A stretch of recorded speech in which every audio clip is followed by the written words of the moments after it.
Eh bien, bonsoir à toutes et à tous, bienvenue en direct en ce mardi soir. C'est pas un horaire dont on a l'habitude de se voir pour un avant-match, c'est vrai.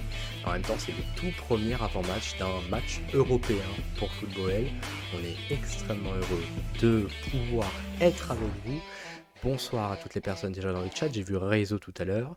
Et bonsoir également à mes deux invités ce soir. Je commence avec Tekken. Salut Tekken. Comment ça va en ce mardi soir, Tekken? Eh ben, très enjoué parce que l'OL a joué ce week-end et va rejouer dès jeudi. Donc, on réclame des matchs très souvent, on est servi, c'est magnifique. Vive le foot. Ouais, vive le foot est avec nous ce soir. Il y a également Loïs de de Scottish FR qui va être un petit peu notre expert des Rangers, mais qui va être également et qui est également un supporter de l'Olympique Lyonnais. Tout à fait. Bonsoir à toutes et à tous. Merci de l'invitation. J'espère que je ne vais pas être dérangé par mon travail. Je préfère vous prévenir. Mais normalement, ça devrait le faire. Il n'y a pas de souci. On espère aussi. Bon, on va pouvoir commencer, rentrer dans le vif du sujet, parler de ce match entre les Rangers et l'Olympique lyonnais, ce match qui aura lieu jeudi soir à 21h, si je dis pas de bêtises, c'est bien 21h, il n'y a pas de Oui, c'est ça, ouais. 21h05 ou des choses du style. Et 21 h donc, tout pile. voilà, ce 21h tout pile pour ce match qui va être le premier match de cette phase de poule. On est dans la poule A de la Ligue Europa. Et on va parler de cette formation des Rangers. Les Rangers, club écossais, club historique de cette formation d'Écosse, coaché, on en parlera par Steven Gerrard. Mais la première des véritables questions qu'on peut se poser, avant d'affronter l'Olympique lyonnais, eh ben, les Rangers, ça donne quoi niveau forme? Ça donne quoi niveau des derniers matchs?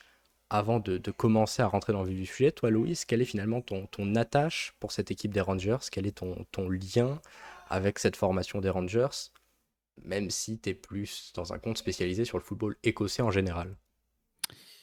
Oui, les Rangers, la tâche que j'en ai, je l'ai uniquement par rapport à Scottish FR. Je ne suis pas un supporter des Rangers. Moi, le club que je supporte, je le porte sur le torse, c'est Hearts, qui est un Édimbourg. Après, bah, je suis les Rangers parce que ben, ils vont beaucoup en Europe, donc on a l'occasion avec Scottish FR de mater pas mal de matchs les jeudis justement pour voir un peu ce qu'ils donnent, plus mater les matchs quand ils sont retransmis un peu les week-ends. Donc ouais, je dis on parce que je suis pas seul sur le compte, hein, c'est un réflexe de langage. Donc oui, on regarde attentivement ce que font les Rangers, surtout qu'il y a des bons joueurs là-bas, il y a une belle équipe. L'an passé, ils ont fait une très, très belle saison. Là, cette année, un début un petit peu plus, poussif, on va dire, mais toujours se méfier. Combien vous êtes sur ce compte Scottish? Depuis combien de temps vous le tenez ce compte? On est 2. On a fêté nos 5 ans, en mai dernier et je suis accompagné, de Élise qui était avec moi déjà sur hattrick.fr à l'époque, qui, elle est une fan d'Inverness et qui m'aide beaucoup, à faire tous les différents contenus qu'il peut y avoir, les revues de presse des lundis et cetera, des live tweets, des infos. Donc on est 2 à gérer ça, on le fait, parce qu'on est passionné, qu'on aime beaucoup ça et que on adore l'Écosse et ses fantaisies qu'il peut y avoir donc voilà. Si vous voulez voir et avoir toutes les informations d'un football, d'un pays historique du football, l'Écosse c'est un pays de football, un pays qui respire le foot, eh bien allez suivre Scottish FR. On va revenir sur les Rangers. Tu as commencé un tout petit peu à en parler, Loïs. Le début de saison de cette équipe des Rangers qui a été assez compliqué au final, même si on verra, ça va un peu mieux, surtout en championnat, parce que les Rangers sont leaders de Scottish Premiership. Oui, ils sont leaders parce que, le derby d'Édimbourg de ce week-end a accouché d'un nul. Sinon, ça aurait été une des équipes, d'Édimbourg puisque les 2 étaient leaders avant la journée.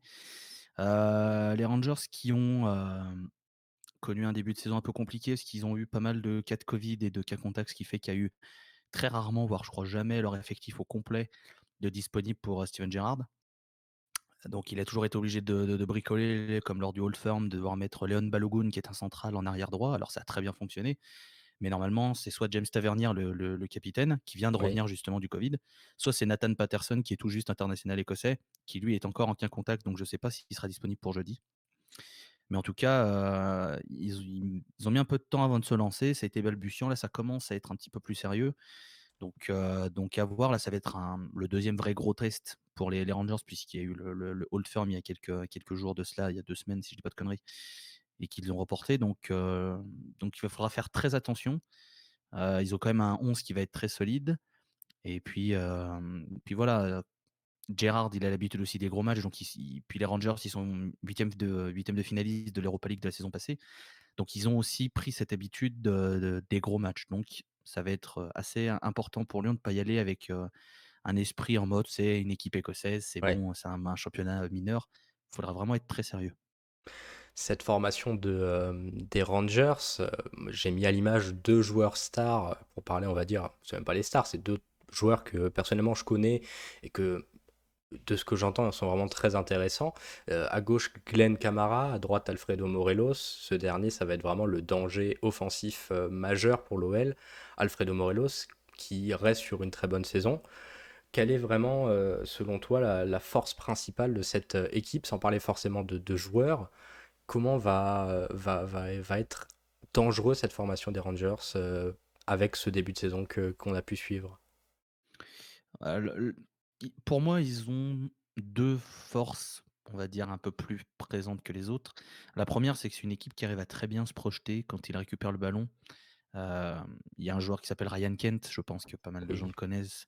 C'est un excellent ailier qui est capable de faire de très bonnes choses techniquement. Alors parfois il va vouloir dribbler et ça part, c'est raté, mais il a quand même cette capacité de faire très, très mal et ça peut aller assez vite, sachant que c'est aussi un très bon centreur et il peut frapper en revenant à l'intérieur et cetera, donc ça peut être dangereux et puis l'autre force pour moi, ce sont les côtés, mais de manière générale, puisque sur le côté gauche, en latéral, il y a Borna Barizic et à droite, il y a donc James Tavernier.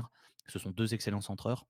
Donc ça apporte un poids un peu plus et ce qui fait que les Rangers, ils ont plusieurs armes. Ils peuvent ouais, rester sur le côté et jouer les centres pour Morelos ou Kemar Roof ou XY, ou ils peuvent justement profiter des appels que vont faire les latéraux pour qu'un Kent revienne vers l'intérieur et après puisse se mettre en position de frappe ou combine avec Morelos de haut but, etc. Donc c'est vraiment une équipe qui arrive à avoir plusieurs cordes à leur arc.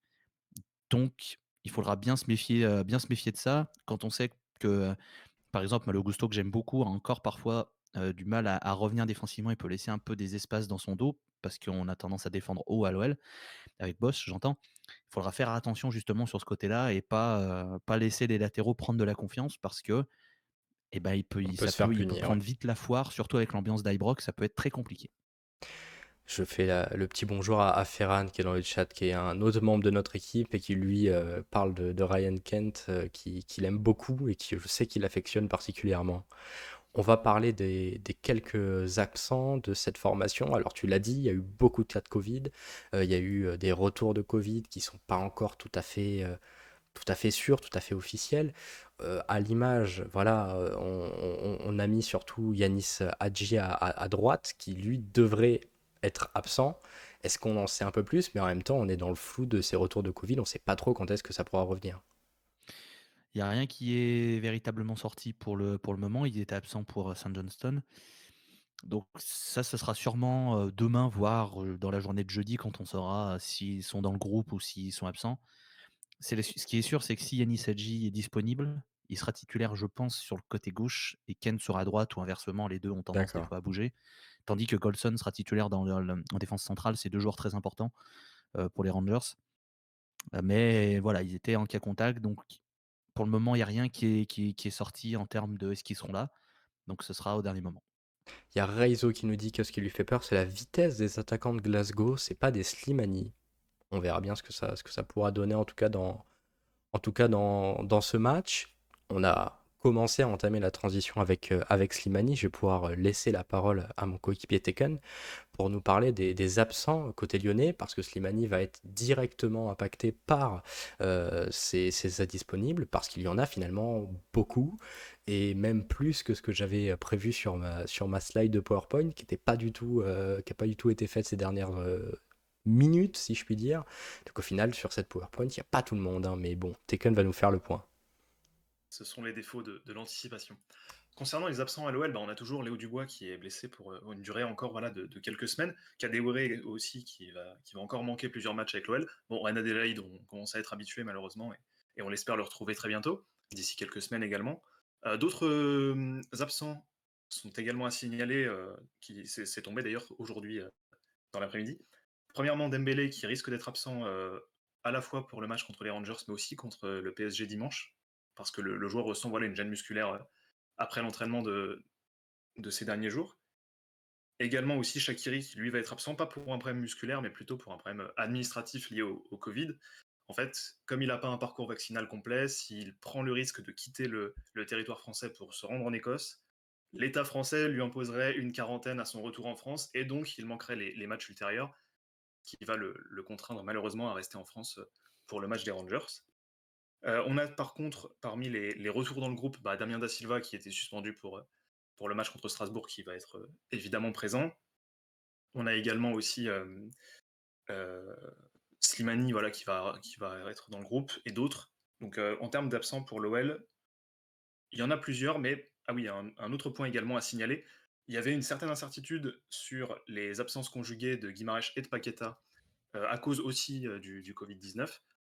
Les deux joueurs ont obtenu voilà, l'accord de l'autorisation de l'UEFA pour se rendre en Écosse et pour jouer le match contre les Rangers. Donc ça fait, on va dire, balancier avec les absences soudaines de Shaqiri et de Dembélé côté lyonnais. Ouais, ça a failli être, ça aurait été très très compliqué, ce qu'on disait juste avant le début de live, si on n'avait pas pu amener Shaqiri à cause de son vaccin, qu'on n'aurait pas pu amener non plus à cause des blessures Jeffrey Adelaide, Léo Dubois, Tino Kadewere, et également Moussa Dembélé très récemment. Et ça aurait été encore plus compliqué si on n'avait pas pu amener Bruno Guimaraes et Lucas Paqueta. Ils vont nous faire beaucoup beaucoup de bien. Et c'est une évidence. On va passer à la partie un peu plus historique de cette formation des Rangers. Les Rangers qui sont un club, un monument même, il faut le dire, du football écossais, puisque fondé en 1872. Voilà, c'est vraiment quelque chose très propre à l'Écosse. L'Écosse, la plupart des clubs sont plus que centenaires au final dans ce championnat écossais. C'est Oui, vraiment... oui, Oui, oui, tout à fait, tout à fait. Ça fait partie. Il y a une grosse ferveur, une grosse passion. Les clubs. Alors, il y en a qui malheureusement sont morts au fil du temps par des mauvaises gestions, un mauvais manque d'argent, etc. Mais il y a encore, je crois, 5 ou 6 clubs qui étaient à la création du premier championnat qui sont encore en vie. Donc, c'est pas mal, quoi. Ça fait oui. une belle histoire, ça fait de quoi raconter des choses. Ouais, oui, oui, vraiment avec des clubs plus qu'historiques. Cette formation des Rangers qui a été fondée donc par les frères McNeil, un club écossais qui bien évidemment brille, je ne sais pas si c'est le bon terme, également par sa rivalité avec le Celtic et ce Old Firm qui est vraiment, on va dire, le duel, le derby en Écosse. Il y a le derby d'Édimbourg aussi qui est incroyable, mais à chaque fois qu'il y a un match, que ce soit à Ibrox, et on parlera de l'Ibrox juste après, mais également de Celtic Park, à chaque fois on a des véritables confrontations et c'est souvent des matchs très très chauds. Oui, parce qu'au-delà de la simple rivalité territoriale, parce que le Celtic et les Rangers sont tous les 2 dans la ville de Glasgow, il y a aussi une grosse part de communautarisme religieux puisqu'on a le Celtic, fondé par des immigrés irlandais, catholiques. Du côté des Rangers, c'était plus du côté, protestant. Donc, il y a eu pendant énormément d'années, cette rivalité, sur le plan religieux qui a aussi mis beaucoup d'huile sur le feu. Ça s'est quand même bien tassé ces dernières années. Je pense que les gens se sont rendus compte que c'était un peu débile et qu'il n'y avait pas besoin de ça pour en faire une rivalité pardon, très chaude. Donc oui, c'est toujours des matchs très, très, très intéressants. Là, il y a eu cette saison, il y a eu 2 semaines le premier Hall Firm de la saison avec le retour du public, puisque avec le Oui, Covid, il y avait eu les stades vides. C'est quand même bien. C'est quand même bien le public. ouais, Franchement, c'est bien. victoire 1-0 des Rangers d'ailleurs, si je ne dis pas de Tout à bêtises. fait. Tête de Philippe Elander, Philippe Elander, défenseur défenseur central de central. son métier, tout à fait. Il était de quel côté ce match? Il était dans quel stade? C'était à Ibrox, c'était Rangers Celtic. Eh ben, la transition, elle est parfaite. Alors, il faut que je recadre un petit peu l'image, bien sûr, puisque je ne sais pas pourquoi elle a été, j'ai plus le terme, c'est pas Rognier, grave. peut-être. Elle a été mal rognée, en effet. Mais voilà, l'Ibrox, qui est un stade historique de ce championnat écossais, voilà, c'est vrai que c'est pas un stade qui est énorme par sa taille, mais il y a souvent des très très belles ambiances à l'Ibrox. 50 000 personnes qui poussent à Oui. peu près, 50 000 je crois, c'est peut-être un peu plus, un peu moins, j'ai plus le chiffre précis, mais c'est pour l'ordre d'idée. Oui, ça fait du bruit, ça pousse. Après, Si jamais, par exemple, jeudi, Lyon marque rapidement, ça peut, ça peut taire un peu, ça peut faire un peu ambiance, librairie, quoi. D'accord. Mais si jamais ça dure un peu dans le temps, il y a 0-0, le match est tendu, ils Ouais. seront là, ils pousseront. Librox qui est, malheureusement également très connu pour différents, incidents, dont le plus grave en 1971 avec le drame de Librox qui avait, suite à un mouvement de foule avec, un très, très grave incident et beaucoup de morts, qui avaient eu lieu dans ce stade. Ça a été des périodes, une p une période très compliquée pour cette formation des Rangers qui était à ce moment-là arrivait en début des années 70 à une période qui a été un peu compliquée finalement en championnat avec une belle domination des Celtics et cette formation des Rangers qui, quelques années plus tard à peine, un an plus tard tout à fait, en 1972, va aller remporter son seul trophée européen, parce que on est quand même dans un match de Coupe d'Europe, avec la C2. Bon, il y a eu également la Super Coupe qui avait été remportée cette même année, mais qui n'avait pas été comptée comme une compétition officielle. Mais voilà, il y a eu en 1972, seul trophée de l'histoire en international, je parle. Il y a eu énormément de trophées nationaux, plus de 50 championnats remportés. Et il y a cette victoire en C2, portée par une équipe qui était quand même magnifique. Et c'est une formation qui restera dans l'histoire, ce titre de C2, qui est encore actuellement le dernier, malgré quelques finales, dont une en 2008, une finale de Ligue Europa. C'était la coupe de l'UEFA à l'époque. Ouais, c'était la Coupe C'était UEFA, pas c'est encore vrai. l'Europa League. C'est vrai que c'était pas encore l'Europa League. Mais C- oui, oui, oui, bah, c'est ce qui manque aux Rangers. C'est cette grande épopée européenne et le fait d'aller très, très loin. Alors, ces dernières années, ils passent des étapes doucement mais sûrement. Il y a eu les 16e d'Europa League, là, il y a eu les 8e. Les supporters des Rangers, ils rêveraient d'avoir une épopée et d'aller en finale et de retrouver ce qu'ils ont vécu justement en la saison 2007-2008 parce que c'était quelque chose d'incroyable. Donc, sur le papier, je dis pas que les Rangers n'ont pas les capacités d'aller le faire, mais c'est vrai qu'on se rend compte que les coupes d'Europe sont de plus en plus difficiles parce que les équipes sont de plus en plus fortes et du coup, quand on donc voilà, tomber contre un Leverkusen, un Séville, je dis n'importe quoi, un Tottenham par exemple qui serait là, voilà, c'est des effectifs qui sont très compliqués pour les Rangers parce que c'est d'autres moyens financiers, d'autres moyens d'attraction, c'est pas les mêmes choses. Mais voilà, en Europe, les Rangers ils ont toujours été solides en Europe en plus, les Rangers. Ça jamais Ils sont rarement passés à côté comme, par exemple, le Celtic a pu connaître ces dernières années où il y a eu des vraies craquantes qui font un peu tâche. Les Rangers sont un peu plus solides. Alors à voir si cette saison avec la poule, avec Brøndby, avec, l'OL et Prague, heu, normalement ça devrait le faire pour eux. Ils devraient finir Oui, soit premier, soit deuxième si la logique est respectée. Mais on verra de toute façon, avec le Covid qui traîne, d'un match à un autre, ouais, tout peut les changer Rangers très peuvent avoir rapidement. 10 cas, enfin voilà, ça peut être très, très compliqué donc à voir s'ils vont pouvoir, retrouver ce goût d'Europe qui leur manque terriblement Ouais. et que tous les fans espèrent avoir. Bah, ce qui est également terrible, c'est un peu le souci quand on a une rivalité aussi forte, et que bah, forcément, dans ce genre de moment, on va les comparer aux Celtics qui, eux, ont été chercher le RLDC dans les années 60. Donc forcément, c'est vrai que ça fait un petit vide. On va passer à l'histoire un peu plus moderne, si je puis dire, de cette formation des Rangers. On va repasser au 21e siècle. Et on va parler donc de cette formation qui a quand même eu, on en parlera juste après, une énorme coupure avec la relégation administrative, on en parlera juste après. Dans les années 2000, on a dit la finale de la Coupe UEFA en 2008 et le dernier titre des Rangers qui remonte avant celui qui a été gagné il y a de cela un an. Et ben, le dernier titre, c'était en 2011. Cette formation des Rangers qui remporte le titre et qui, un an plus tard, se fait reléguer pour des histoires pas très nettes du tout au niveau des comptes. Ça a été très très compliqué cette période-là des Rangers qui dégringolent du tout en haut ou tout en bas à la quatrième division. Tout à fait, ne pas frauder le fisc en Écosse, hein, vous le saurez Ah, si jamais vous montez un club de foot, faites attention. Non, il y a eu ça, il y a eu, ouais, énormément d'aides, donc ce qui fait que, il y a eu des sanctions qui ont été prises.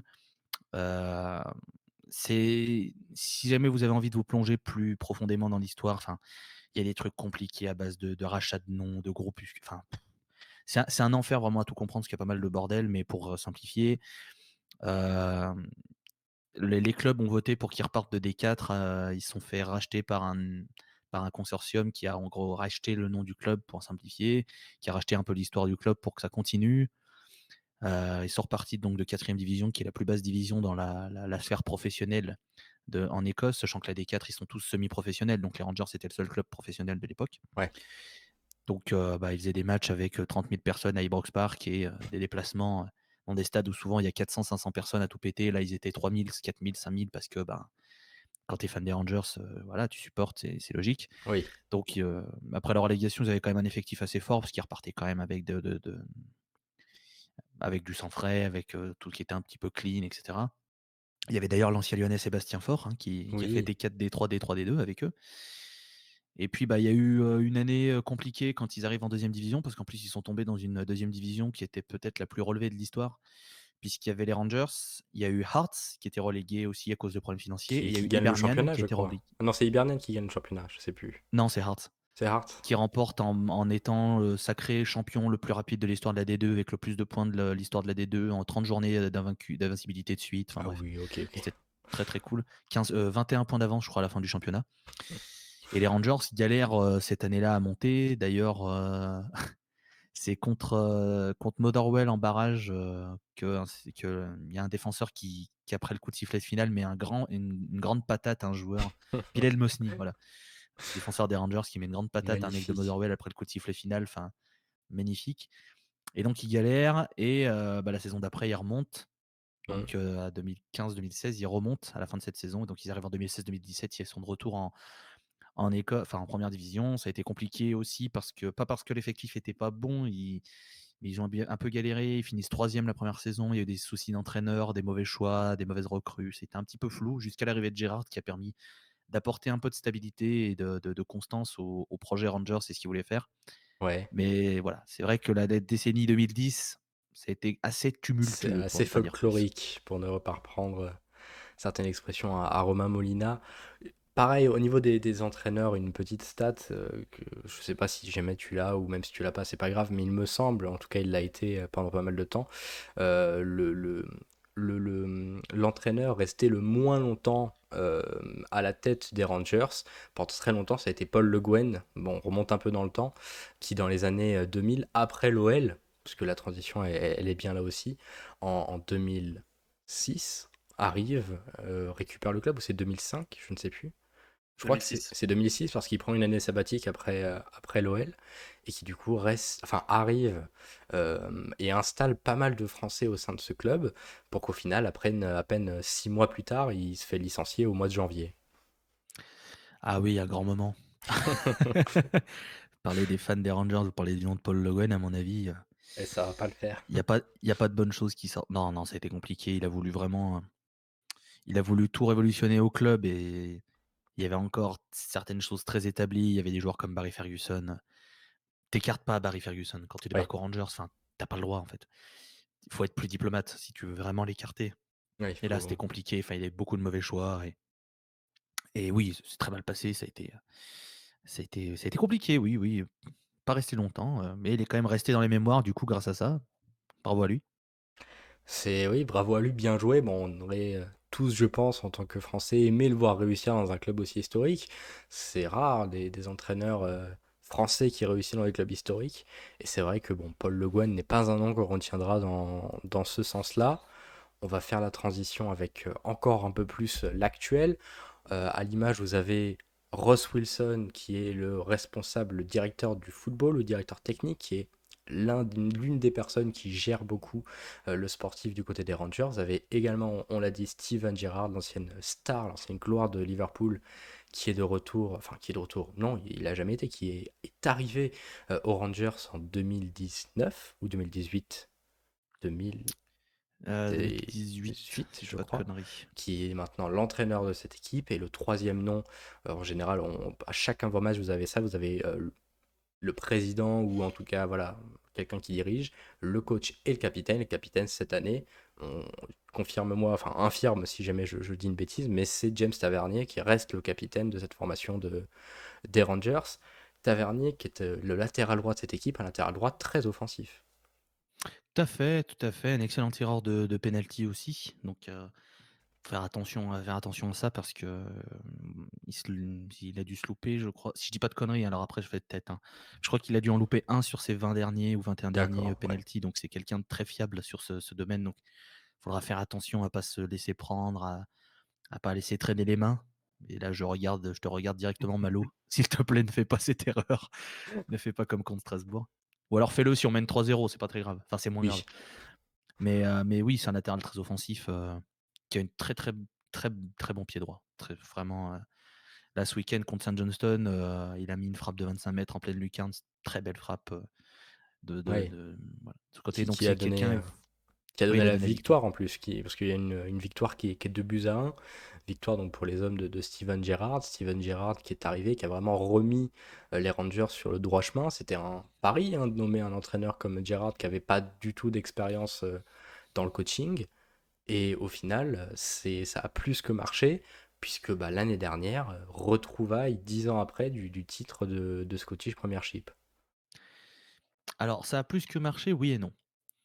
Ça a plus que marché, oui, parce qu'il a réussi à stopper le Celtic dans la lutte du 10 in a row, du 10 à la suite, qui n'a jamais été fait en Écosse, c'est-à-dire un club qui gagne 10 fois de suite le championnat. Que ce soit le Celtic ou les Rangers, ils l'ont réussi 9 fois, mais ils n'ont jamais réussi à en faire 10. Donc, il a réussi à enfin ramener les Rangers sur la voie du succès, oui, mais je mettrais un bémol dans le sens où il a mis un peu de temps et surtout dans les coupes nationales, il est dégueulasse. D'accord. Et ça, les supporters, même si bon, il a gagné le titre, il est intouchable, personne ne va aller l'attaquer maintenant, c'est bon, il est tranquille. Mais il y avait quand même ce point de dire bon, ce serait quand même sympa qu'il aille chercher une Scottish Cup ou une Coupe de la Ligue parce que Ouais, bah, plusieurs fois, surtout l'an passé, le Celtic est immonde, mais vraiment immonde. Il y a rien qui allait. Et ça s'est vu, hein, le Celtic finit à 25 points ou 30 points, je crois, enfin un truc comme ça. Et ils avaient une autoroute. Et au final, qui c'est qui remporte les 2 coupes? C'est St. Johnstone, qui est un petit club, qui est à Perth et qui fait une saison exceptionnelle, hein. Mais c'est pas normal, c'est pas censé ouais, arriver.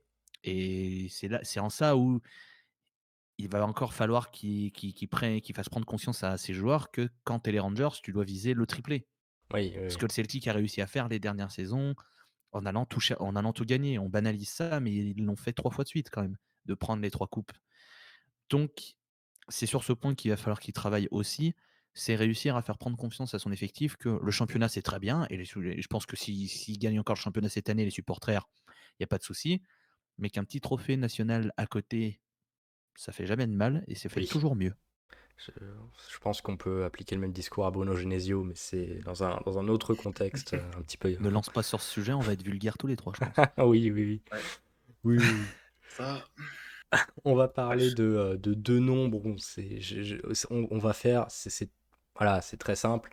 Je suis allé voir sur Wikipédia, j'ai pris le meilleur buteur de l'histoire des Rangers, le meilleur joueur le plus capé de l'histoire des Rangers. D'un côté, John Gregg, qui est encore d'ailleurs au club en tant que, je crois, président d'honneur, quelque chose du style, Me euh, semble, oui, c'est ça. qui est le joueur le plus capé avec plus de 750 matchs avec cette formation des Rangers. Et de l'autre côté, Ali McCoist, qui était d'ailleurs l'entraîneur de cette formation des Rangers quand il y a eu la relégation, et qui est lui, quant à lui, le meilleur buteur de l'histoire. À noter que, je mets des bémols, il y a, selon certaines méthodes de calcul, d'autres meilleurs buteurs et d'autres joueurs plus capés, mais étant donné que c'était par des matchs qui ont eu lieu pendant les guerres mondiales et qui n'étaient pas considérés comme officiels, c'est toujours difficile et les chiffres peuvent changer suivant là où vous regardez. Donc voilà, en tout cas, ce sont deux véritables légendes des Rangers. Les Rangers qui n'ont pas que ces deux noms-là, au contraire, on peut citer plein d'autres très grands noms qui sont passés par les Rangers. Moi, il y en a un qui me vient tout de suite à l'esprit, c'est Sir Alex Ferguson, ou même encore Laudrup, qui ont fait vraiment l'histoire de ces Rangers. Si voilà, je te pose une question à toi, Loïs, quel est, si tu dois retenir un joueur, toi, qui t'a vraiment marqué aux Rangers, même si t'es pas un supporter absolu du club, aujourd'hui, il y a moins, on va dire, de joueurs. l'effectif actuel comporte moins ce style de joueur-là, parce que voilà, il y a peut-être le joueur qui, on va dire, est là depuis plus longtemps, mais il était parti entre-temps avec la relégation, c'était le gardien McGregor, qui doit être âgé de plus de 30 ans, si je dis pas de bêtises, même bien plus que 30, 30 ans. je sais pas s'il a pas 37. Ouais, quelque chose du style. Un truc comme ça, hein, mais ouais, il est bien âgé. Si jamais tu dois sortir un joueur qui, toi, t'a marqué, même si peut-être il n'y en a pas du tout, hein, tu peux me répondre qu'il n'y en a pas parce que tu supportes pas le club, mais les Rangers, c'est vrai qu'il y a toujours cette culture d'avoir de très très grands joueurs, de très très grands noms. Bah, si je dois citer un joueur que j'aime énormément, mais ça fait un peu débat, je vais citer l'homme qui a battu Ali McCoy en tant que meilleur buteur européen de l'histoire des Rangers, à savoir Alfredo Morelos. C'est très récent, mais je sais pas, j'adore ce joueur. En fait, ce que j'aime chez lui, Hmm. c'est qu'il a un côté où, d'une minute à l'autre, il est capable de te prendre un carton rouge parce qu'il est con. Et je sais pas pourquoi, ça me le rend adorable à mes yeux. Voilà. Et encore, il s'est beaucoup amélioré. Vraiment, quand il est arrivé aux Rangers, il avait vraiment un côté impulsif où il pouvait vraiment péter un câble en 3 secondes et demie. Là, ça va beaucoup mieux. Il s'est quand même bien calmé, il a bien compris. Et c'est un attaquant que je trouve vraiment excellent, qui pour moi gagnerait à découvrir un autre championnat, peut-être soit aller en première ligue et avoir un gros club, soit pourquoi pas venir en France comme a fait Moussa Dembélé du côté du Celtic qui est venu. Oui, Moi à titre personnel, hein, si ça parlait de mettre 15 millions sur Azmoun, etc., pour avoir un neuf. Moi, j'aurais mis 15 millions sur Morelos, mais tellement. Il a ce côté grinta oui, qui peut. Morelos, dans un cadre comme Lyon, si tout marche bien, c'est un héros. ouais. C'est vraiment le joueur qui se donne, qui va te marquer les buts, qui va être soit renard des surfaces, soit qui va jouer en déviation, soit qui va pouvoir mettre des frappes. Et j'adore ce joueur. Vraiment, j'aime énormément ce joueur. Il a plein de défauts, mais c'est pour ça, je pense que je l'aime beaucoup, c'est qu'il a plein de défauts. C'est une réponse tout à fait honorable et c'est vrai que Morelos va être le plus gros, je pense. Je prends un avis personnel, mais pour moi, ce sera le plus gros danger de cette formation des Rangers. Ce sera probablement l'homme qu'il faudra savoir bien museler. On va pouvoir passer plus en détail sur la forme actuelle de cette équipe des Rangers. On en a parlé un petit peu en début de live. Les Rangers sont premiers de Scottish Premiership, 5 victoires et une défaite en championnat, avec 10 buts marqués et 4 buts encaissés. Mais là, on va pouvoir parler plus à proprement parler de leur parcours en Europe, puisqu'à la base, ils étaient avec leur titre en Ligue des Champions, et ils ont malheureusement perdu face aux Suédois de Malmö, 4-2 au cumulé. Ça a été quand même une petite déception de les voir sortir et de ne pas aller en Ligue des Champions. Ah, une grosse déception. C'était une très grosse déception parce que je pense ils avaient largement le niveau et en fait, sur les 2 rencontres, ils se tirent une balle de ils se sont tirés 2 balles dans le pied sur les 2 matchs pendant 5 minutes et ça Qui- leur a coûté le match. À l'aller, ils prennent 2 buts en 2 minutes de manière incompréhensible et ils reviennent à 2-1 à la fin, donc tu te dis: «Bon, retour avec Ibrox, machin». Au retour, ils mènent 1-0, Malmö est à 10, donc tu te dis: «Bon, bah, c'est bon, c'est l'autoroute, c'est bon, ils vont gérer» et ils se tirent balle dans le pied, ils prennent 2 buts en 5 minutes, ce qui est incompréhensible et derrière, voilà, ils passent pas et et après ce match, il y a eu pas mal de critiques, ce qui est normal parce que c'est pas censé arriver Ouais, et et et on l'a vu derrière après avec l'Europa League, ça a été compliqué aussi. Alors ils sont passés, heureusement. oui, Alors on peut mettre sur le cas du covid parce qu'il y a eu pas mal de cas, il y a eu les problèmes, il y a eu, Gerrard qui était pas oui. là pour les 2 matchs en Europa League, ça a été un peu difficile. Mais ouais, ouais, c'est vraiment le tout début de saison a été assez difficile. Là, ça va un peu mieux, ils commencent à vraiment bien enchaîner, les pièces s'emboîtent bien, ça reprend le niveau un peu qu'ils ont, mais c'est pas encore aussi flamboyant que la saison passée. Oui, il manque encore de lubrifiant, si je puis dire. Parce que là, Tout voilà, à fait. il y a eu beaucoup de difficultés. C'était face en plus, c'était pas face à une énorme équipe, ce barrage de Ligue Europa. C'était face à Alashkert, une équipe arménienne.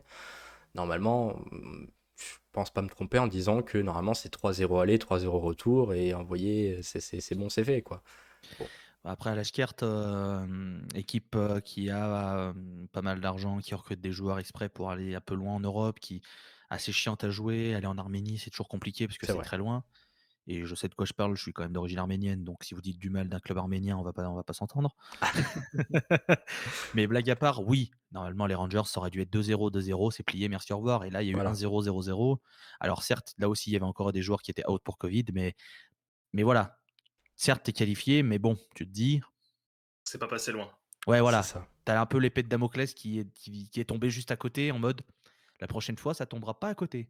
Ouais, c'est ça. Donc je pense que ça leur a fait aussi je pense que c'est pas un mal non plus qu'ils se prennent ces petites frayeurs et ces petits coups de pied au derrière, parce que ça leur permet de voir que, certes, ils sont champions la saison passée, mais c'est une nouvelle saison et que ce qu'ils ont fait la saison passée, il va falloir le refaire et c'est toujours très compliqué de devoir regagner après une saison. C'est C'est très ça. compliqué. C'est presque plus compliqué que le plus Mmh. compliqué, c'est pas de gagner, c'est d'aller récupérer le titre une deuxième année Ouais, après avoir fait le premier titre. tout à fait. Pour ce qui est des Rangers, qu'est-ce qu'on va pouvoir espérer dans cette Ligue Europa? Tu l'as dit l'année dernière, ils sont allés en phase de finale, ils sont allés en phase éliminatoire, ils sont fait sortir par le Slavia Prague, si je dis pas de bêtises. C'était le Slavia? Je sais plus du tout. La saison passée, il me semblait qu'ils s'étaient fait sortir par Leverkusen, mais c'est peut-être Ah, présent, c'est peut-être Leverkusen, t'as peut-être raison. Tu as je vais peut-être regarder, raison. bougez pas. C'était le Attends, je Slavia. C'était donc c'est l'année d'avant alors, Leverkusen, pardon. C'est oui, et du coup, est-ce qu'on peut, qu'est-ce qu'on peut espérer? On pourrait imaginer les Rangers ambitionner d'aller peut-être enfin chercher ce dernier carré. Ça va être une équipe qui va avoir des ambitions très hautes, mais qui devra surtout faire attention, je pense, au reversé de C3, de Mmh. C1, pardon.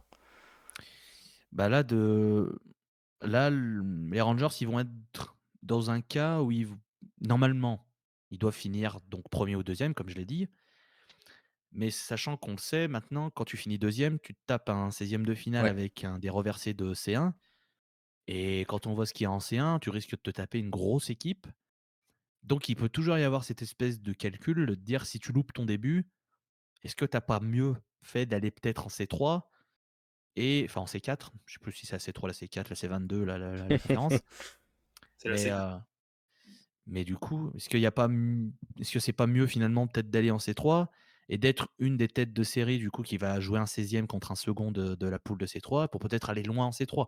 oui, Il y a toujours ce truc. Après je pense que Gerrard, son ambition, c'est de finir 1er, hein. évidemment. Enfin, il veut aller loin, il veut aller loin en Europa et montrer que les Rangers, c'est solide. Donc, puis bon, il il a déjà eu des poules difficiles, il a déjà eu des matchs compliqués. C'est comme ça aussi que les Rangers vont progresser et apprendre. Évidemment. Je voilà, leur ambition sera de sortir de la poule dans le top 2 et puis après advienne que pourra et puis ce sera très bien, très, très bien pour les Rangers. S'ils vont loin, évidemment, c'est très bien aussi pour le coefficient parce que faut aussi penser un peu, plus il y a d'équipes, plus le coefficient est haut, plus il y a d'équipes en Europe, donc ça permet à ce qu'il y ait plus de clubs, ça peut essayer d'entraîner tout ça vers le haut. Bon, quand on voit la poule du Celtic et quand on voit les Rangers, s'ils finissent deuxième et qu'ils se tapent, je dis n'importe quoi, hein, mais la Juve qui finirait troisième de C1, bon, tu fais compliqué quand même, mais bon.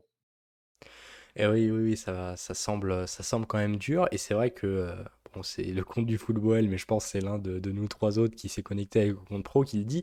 Mais du coup, c'est vrai que lorsqu'il y avait eu l'élimination des Rangers par Leverkusen, c'était Peter Bosz, l'entraîneur, qui était Ouais. déjà là et qui, du Depuis coup, 2020, ouais. a cette expérience d'éliminer l'équipe de Steven Gerrard. On va passer à l'OL. Alors, passer à l'OL, on va pas forcément s'éterniser non plus, parce que bon. Bien évidemment, vous connaissez la situation. L'OL, 7ème de Ligue 1, je viens de taper dans le micro. 2 victoires, 2 nuls, une défaite. 8 buts marqués, 8 buts encaissés. C'est une équipe qui a besoin de confirmer et qui espérera, et là je vais laisser un peu la parole à Tekken, ce match face aux Rangers, il va surtout avoir comme but de confirmer les bons derniers matchs en Ligue 1 et d'aller espérer lancer une belle dynamique parce que l'OL doit viser, Peter Bosz l'avait dit à demi-mot dans une interview à son arrivée, l'OL doit viser la victoire en Ligue Europa cette année. Alors, Peter Bosz, lui, a dit exactement en interview qu'il voulait la finale. Il n'a pas parlé de gagner la C'est Ligue c'est Europa, effectivement. Je crois que ça, c'est Jean-Michel ouais, Aulas c'est Olas qui l'a dit, oui. qui a confié avoir cet objectif. Peter Bosz, lui, a juste parlé de finale. Donc, je trouve ça un peu faire les choses à moitié. C'est-à-dire, si on va en finale, voilà, le sous-jacent, c'est Finale, évidemment c'est fait pour la gagner, quoi. qu'on souhaite évidemment la gagner. Cette Ligue Europa, c'est un peu une mise entre parenthèses de ce qui se passe cette saison pour l'OL, puisque en Ligue 1, tu as eu ce très mauvais démarrage après voilà, le match nul, bon, à peu près mérité contre Brest.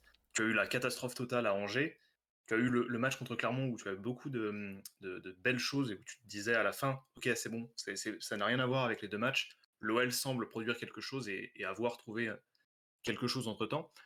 Là, au final, il n'y a pas de confirmation avec ce match contre les Rangers, puisque c'est une nouvelle compétition, donc tu n'auras pas de confirmation comptable, tu auras juste une confirmation en termes de contenu, en termes d'intention de jeu. Est-ce que, malgré voilà, cette équipe un petit peu coupée en deux, avec plusieurs absents qui sont quand même malgré tout souvent dans l'équipe type, on pense à Léo Dubois, on pense aussi à Moussa Dembélé, l'OL va devoir un petit peu bricoler sans doute pour parvenir à aligner un 11 efficace, et surtout parvenir à aligner un 11 pour se lancer dans cette Europa League, parce qu'il n'y a que 6 matchs dont une double confrontation ensuite en journée 3 et 4 contre le Sparta, ça va faire beaucoup de matchs à rajouter en plus de ceux qu'on a déjà sur la scène nationale. Donc évidemment, il va falloir entamer l'épopée d'Europa League, si possible par une victoire contre les Rangers, même si Loïs nous en a parlé bien au cours de ce live que bah, ça va pas du tout être quelque chose de simple. C'est une victoire qui permettrait justement de lancer euh, cette étape en Ligue Europa et de continuer, confirmer la bonne forme entrevue déjà en championnat après cette victoire de ce week-end contre Strasbourg. Et toi, Loïs, en tant que supporter lyonnais, qu'est-ce que tu ambitionnes pour cette OL et qu'est-ce que l'OL doit vraiment viser dans cette compétition? On doit aller loin. Je Je pense pense aussi, oui. qu'il faut qu'on joue pour la gagner. Heu, j'aime le côté, moi j'aime le côté discours, on veut la gagner. Pas on va, on veut. Oui, Parce que oui, il faut qu'on soit honnête. On veut la gagner, on serait tous contents de se retrouver en mai, en finale d'Europa League. Je pense qu'on signe tous dès demain maintenant si on est en finale d'Europa League et qu'on a la chance de la gagner.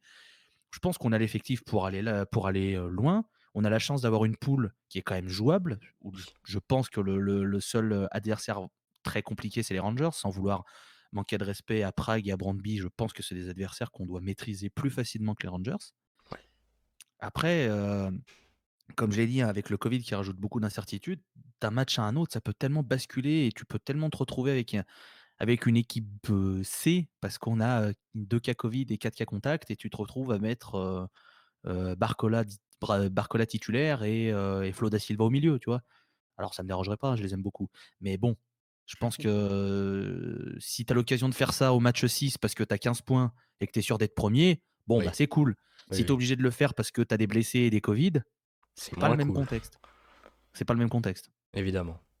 On va passer à l'une des dernières parties de ce live. On a fait 2 compositions probables. Alors, comme on le répète, avec les Covid, avec les retours, avec tout ça, c'est compliqué. Vous le voyez de toute façon, même si jamais la composition que nous a fournie Loïs est fausse, celle lyonnaise est forcément fausse. Donc, comment ça s'est fait? Parce qu'on a mis Dembélé qu'on n'a pas eu le temps de changer avec son disponibilité. Donc, de Et toute façon. Shaqiri aussi, du coup. Ouais, voilà, c'est ça. Donc bon, disons que c'est pour donner une indication et ça permet de discuter un petit peu, d'avoir un véritable support pour parler joueur par joueur, quels sont les points forts, les points faibles. On a déjà parlé d'Alfredo Morenos, on a commencé à parler de Kent, on a parlé beaucoup également donc de James Tavernier. Au milieu de terrain, il y a également un joueur qui moi, me questionne un peu, parce que j'en ai entendu parler pas mal de fois. C'est Haribo. Qu'est-ce que tu peux nous dire sur ce milieu de terrain? Bon, je fais juste une petite parenthèse. Il n'y aura pas Philippe Helander, du coup. Je pensais que sa blessure était pas si grave, mais selon, je viens de lire des trucs par rapport à Ah, ce qu'a dit Gérard, il ne devrait pas y avoir Helander. d'accord. Donc en défense, très clairement, il y a moyen d'aller faire quelque chose parce qu'en centrale, ça va être très compliqué. Voilà. Ouais. Je me rends compte ils vont avoir très peu de monde, Bah, donc ce on va, ouais. sera probablement Balogun, du coup. Peut-être, ou ce sera peut-être un gamin. Il était au match de la réserve là, qui jouait dans une coupe en bois en Écosse, et D'accord. et le capitaine de la réserve était pas là. Alors est-ce qu'il l'a mis de côté, est-ce qu'il est venu en disant il joue pas parce qu'on le prend, etc. C'est un peu flou là, la situation de défense centrale au niveau des Rangers, donc attendez-vous pas à cette défense centrale, c'est sûr et certain. D'accord, Voilà. d'accord. Et pour Haribo, box to box, très clairement, même si en fait c'est terrible, mais Bon, Lundstram serait peut-être un peu plus haut, mais Camara et Aribo, les 2 peuvent être box to box, même si Aribo, on a tendance à le voir beaucoup plus offensif que Camara. Camara D'accord. se concentre un peu plus sur les tâches défensives et un, entre guillemets, «premier relanceur» et il se cantonne un peu à rester dans la moitié de terrain des Rangers, à passer un peu le milieu de terrain, mais voilà, c'est plus vraiment plus côté défensif. Aribo, lui, est capable de faire les efforts, de redescendre et puis de remonter. Il apporte beaucoup de poids aussi en offensif. Il peut aussi dépanner sur une aile, c'est pas son poste de priorité, son De poste de prédilection, prédilection, pardon, excusez-moi. pas de problème. Mais il peut jouer là, donc il peut dédoubler avec un Ryan Kent qui lui passerait un peu plus axial. Il apporte beaucoup d'incertitudes Ouais, et c'est quelqu'un qui loupe très rarement ses matchs en plus. C'est quelqu'un qui est capable de faire des très grands matchs, mais qui est, toujours, on va dire, c'est toujours un 6-7. C'est-à-dire que des fois, il est pas transcendant, mais il est jamais à côté de ses pompes. Il fait ouais, toujours des matchs très corrects. Par contre, parfois, il peut vraiment être au-dessus et voilà, il va faire des décalages, faire la bonne passe et cetera. Donc c'est quelqu'un il faut surveiller parce qu'en plus, il peut être dangereux offensivement et il peut être un buteur potentiel aussi. Donc il faudra le surveiller. Il faut pas lui laisser trop de place. ouais. Pareil, j'ai hâte de voir ce match-là également pour une petite rivalité qui va être intéressante. C'est le côté droit des Rangers, côté gauche lyonnais, avec donc James Tavernier qui va énormément se projeter, qui va demander énormément de rigueur défensive à Emerson. Emerson qu'on nous a annoncé comme un très très bon offensif. On a hâte de voir ce genre de match où il faudra également une grande rigueur défensive et de voir comment il sera capable de s'adapter défensivement. Toi, Tekken, est-ce qu'il y a un joueur vraiment sur lequel tu vas être vraiment très attentif, même si voilà, ça va être, tu peux dire un joueur dont on a déjà parlé. Peut-être l'ailier Ryan Kent côté des Rangers en allant justement côté droit lyonnais avec Malo Gusto. Loïs en parlait tout à l'heure. Gusto, c'est un latéral côté lyonnais qui peut peut-être parfois laisser quelques espaces dans son dos. Est-ce que face à un bon ailier comme Kent, dont Loïs a loué les qualités tout à l'heure, est-ce que Gusto va réussir à survivre, à bien s'adapter pour justement survivre face à ce joueur-là? Ça va être un peu un duel dans le match sur lequel je serai attentif personnellement. Parce que sinon, tous les autres, on a à peu près des certitudes. On va dire Emerson, c'est un latéral qui fait le boulot, qui est très fiable. Donc, pas de problème défensif le concernant. À l'inverse, Gusto, contre Strasbourg, ça a été très bien. Et c'est aussi d'ailleurs un point qui a été souligné à son sujet dans le positif. Est-ce qu'il peut confirmer ça face à une autre équipe avec un autre ailier en face de lui? À voir. Et ce sera très intéressant à observer. Petite question sur cette formation du Zénith. Même si Yanis Hadji, qui est plutôt un numéro Les 10, Rangers. j'ai dit Zénith, oui, je sais pas pourquoi, hein, sur les questions des Rangers, pourquoi je dis Zénith? C'est pas grave. Petite question sur les Rangers, du coup. Même s'il y a un Issaji qui est beaucoup plus un numéro 10, on va dire, on garde cette formation 4-3-3 avec un Hadji qui, du coup, sera plus ailier au final. C'est Oui, c'est plus comme enfin, c'est un peu le dispositif tactique préférentiel de Gerrard. Après, le 4-2-3-1, il l'a déjà fait. D'accord. Voilà, il peut très bien, enlever Lundstram, laisser Haribo Camara en double pivot, par exemple, et mettre un Hadji en 10. C'est pas gênant. Ça m'étonnerait qu'il fasse ça, mais après, moi, je trouverais ça plus logique qu'il mette Hadji sur Sur un l'aile de Kemar côté. Roof, parce que Kemar Roof, c'est quand même un peu plus un attaquant de pointe plus qu'un ailier. Je pense que si Hadji est disponible, il sera sur l'aile droite ou l'aile gauche, hein. J'ai dit que Kent, Hadji, ça peut bouger, hein. Ouais. Mais bon, Gerrard peut s'adapter. Il n'est pas non plus ultra fermé et c'est 4-3-3 ou rien. Il peut un peu quand même s'adapter. C'est pas gênant pour lui. Ok, ok. Concernant le couloir gauche, j'ai vu que le dernier match, Barisic n'était pas du tout titulaire. Il devrait l'être pour ce match-là. C'est pareil, un latéral aussi offensif que Tavernier côté gauche. Oui, oui. Et pareil, hein, c'est très très bon centreur. Donc, c'est pour ça que Kent Barizic, je ne sais pas qui sera l'ailier avec Gusto sur le côté droit. Je ne sais pas si c'est Aouar qui va aller à gauche et Toko Ekambi à droite, par exemple, et Paqueta en 10 à la place d'Aouar. J'essaye de voir, hein, les possibilités. Mais la personne qui sera sur le côté de Malo Gusto, va falloir qu'elle redescende parce que si jamais les Rangers se rendent compte qu'il y a Kent, Barisic en 2 contre 1 à chaque fois avec Gusto, ça peut être une très longue soirée. Une très, très Oui, longue soirée. oui. Ouais, comment tu le sens, toi, Tekken? Personnellement, je pense qu'on gardera Toko à gauche avec Awar en 10 et que Paqueta restera à droite, comme on avait vu face à. C'était Clermont? Oui, c'était Clermont où il était dans cette position-là. Bah, même Nantes, au Oui, final, il oui, avait oui. été également. Donc, Et tout ça nous donnerait un Slimani en 9 du coup? oui, également. Pourquoi pas? Pourquoi pas? C'est une configuration qui serait intéressante à voir. L'avantage d'avoir un Lucas Paqueta à droite, c'est que lui, on le sait, tout ce qui est repli défensif, bon, il sait faire, donc il y a pas de problème le concernant. Donc ça, c'est presque une solution de facilité que de choisir Paqueta en ailier droit, enfin, ailier droit sur le papier évidemment, parce que c'est un joueur qui va pouvoir apporter ce repli défensif qui sera nécessaire pour justement aider un Malo Gusto qui pourrait se retrouver en 2 contre 1 face à Kent et éventuellement Barisic. À voir aussi avec un Denayer qui est placé sur la droite de la charnière centrale. Sur la compo officielle du club contre Strasbourg, Denayer était à gauche et au final, on l'a vu pendant le match, il s'est très vite retrouvé à droite parce que Diomandé conservait l'axe gauche de la charnière centrale.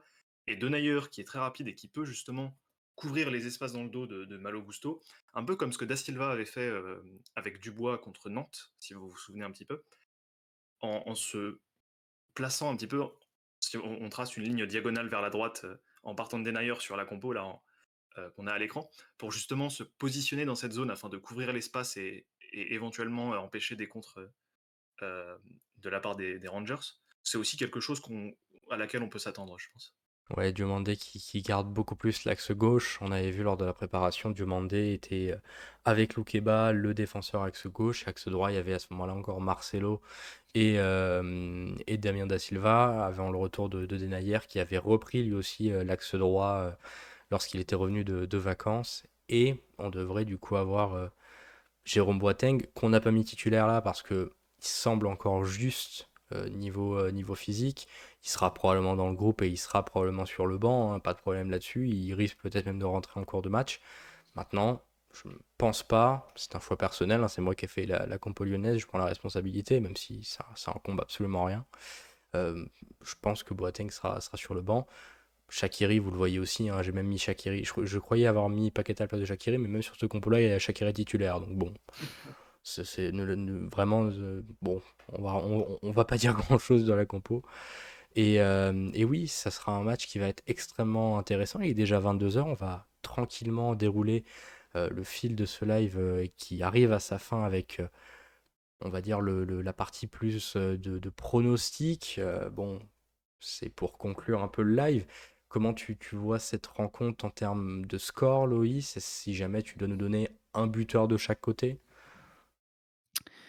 Allez, je vais me mouiller, je vais dire 2-1 pour Lyon Ouais. et je vais dire, des buts, un but de Paqueta et un but de Denayer, tiens, sur coup de pied arrêté ou corner et de l'autre côté, je pense qu'on va prendre un but de Ryan Kent.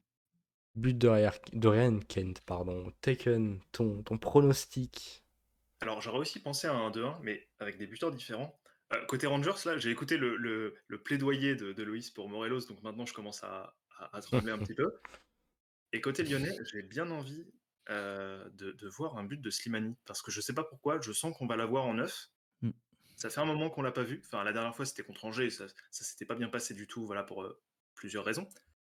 Je sens bien un but de Slimani, voilà, qu'on n'attend pas, que personne ne semble attendre avec impatience sur ce match.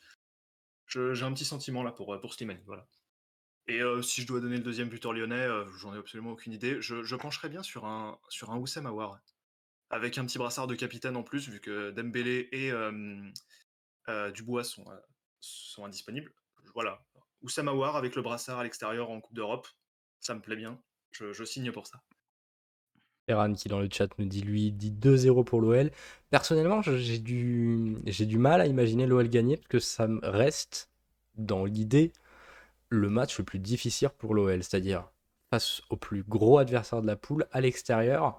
Et presque, si jamais un faux pas doit être fait, mieux vaut que ce soit maintenant et que l'OL prenne directement la mesure de ses adversaires. Je vois bien le match nul, un partout ou un 2-2. Et aller sur les buteurs, j'ai bien envie de voir un but de Toko qui doit un peu débloquer son compteur parce qu'il reste sur plusieurs performances assez limitées et peut-être qu'un but lui remettra un peu de confiance. Et côté Rangers, ouais, un but de Morelos aussi que je sens bien. On va clôturer tout doucement le live. Rappelez bien évidemment que Loïs qui est avec nous fait partie de Scottish FR, un compte Twitter qui parle évidemment de l'actualité du football écossais. Merci à toi d'avoir été présent avec nous ce soir, Loïs, de nous avoir donné ton expertise du football écossais et des Rangers. Oh ben avec plaisir, hein, moi, si je peux parler, de l'Écosse et des Rangers ou du Celtic ou de X ou de Y, ce sera toujours avec plaisir. Puis là, ça tombait bien, j'étais en confiance avec des supporters de Lyon, ça va, c'était Eh ouais, facile.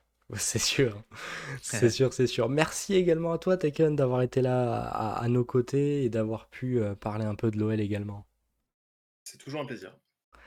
On va bien évidemment vous rappeler le lien de Scottish FR qui est dans le chat si vous voulez aller vous abonner, n'hésitez pas. Vous rappelez également que donc ce match sera disponible jeudi à 21h en direct sur W9 en clair. Donc en clair, vous pourrez le voir sur vos télévisions même si vous n'avez pas l'abonnement à Canal Plus Sport qui diffusera également le match. On va tranquillement s'arrêter là, on va tranquillement euh, clore ce live et on se dit à plus tard, sachant qu'il y aura un débrief du match des Rangers jeudi soir après le match, que nous on se retrouve vendredi normalement pour l'avant-match du Paris Saint-Germain, qui sera un très très gros choc là aussi. Et en attendant, on vous dit à plus tard sur nos réseaux sociaux, la rediffusion vous l'aurez demain de ce live, et ciao, bonsoir à tous et bonne nuit. Ciao ciao. Salut.